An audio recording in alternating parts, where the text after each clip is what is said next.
இப்போ நீங்கள் இதை அள்ளுங்க, ஒரு மணியை போட்டு அள்ளுங்க. இது கீழே நின்று தூக்கிங்க. இதோட அமௌண்ட்டை நான் கட்டிட்டேன், சும்மா விட்டுட்டு போயிடுறேன். என்னம்மா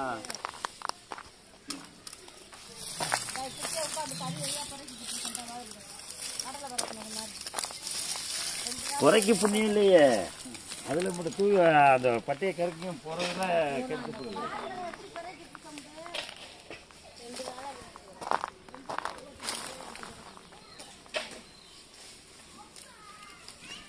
100 மூடை கறி கொடுத்துருச்சு. 6 ஒரு நாளே போதும். கரெக்டாக நீங்கள் 2 நாள்